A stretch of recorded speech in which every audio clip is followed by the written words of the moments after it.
நாம் இப்போ பார்க்க போகிறது என்னென்னா, நம்மளை பெரியவங்களானோடனே ஒரு ஃபுட் பேட்டர்னை டக்குன்னு மாற்றவே முடியாது. ஏன்னா அதுக்கு அவங்க அடாப்ட் ஆகிட்டாங்க எப்படின்னு ஒரு மைண்ட் செட்டில் நிறைய பேர் இருப்போம்.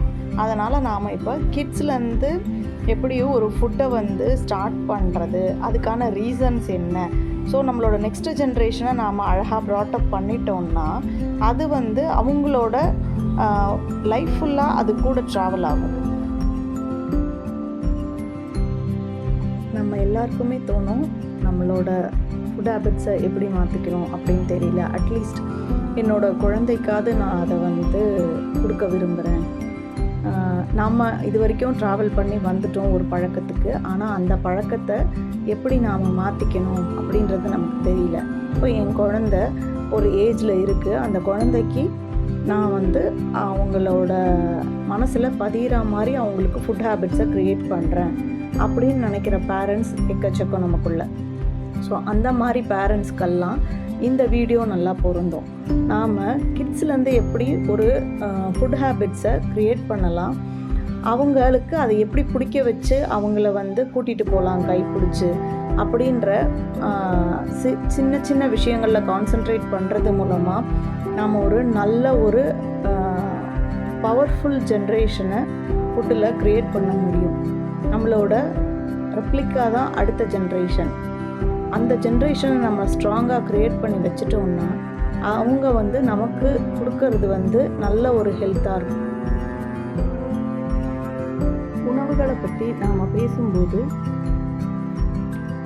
நமக்கு ஒரு குழந்தைக்கு சாப்பாடு கொடுக்கறது அப்படின்றது ரொம்ப கஷ்டமான விஷயங்களாக இருக்குது. இது எங்கே ஆரம்பிக்குது, ஏன் அந்த குழந்தை சாப்பாடு சாப்பிட்றதுக்கு கஷ்டப்படுது?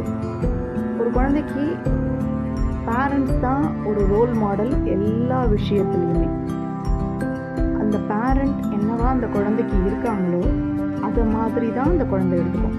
நம்மளே சொல்லுவோம், பாத்தியா என்ன மாதிரியே பண்ணுறான், பாத்தியா என்ன மாதிரியே சாப்பிட்றான், பாத்தியா என்ன மாதிரியே ஓடுறான், பாரு அவன் என்ன மாதிரியே நடக்கிறான், அப்படிலாம் நம்ம சொல்லுவோம். சில நேரத்தில் அந்த வார்த்தைகளை சொல்ல மாட்டோம், நமக்குள்ளேயே அந்த ஒரு சின்ன ஒரு ஸ்மைலோடு அது வரும்.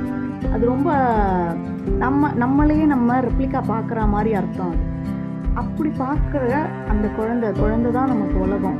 அந்த உலகத்துக்குள்ளே நாம் உணவை எடுத்துகிட்டு போகும்போது மட்டும் சில நேரங்களில் நான் நல்லது தான் கொடுக்குறேன் என் குழந்தைக்கு, ஆனால் அந்த குழந்தை ஏன் அதை இக்னோர் பண்ணுது, என்னால் அதுக்கு கரெக்டான ஒரு பேரண்டிங்கை நான் பண்ண முடியலையோ அப்படின்ற பயம் நமக்குள்ளே வருது.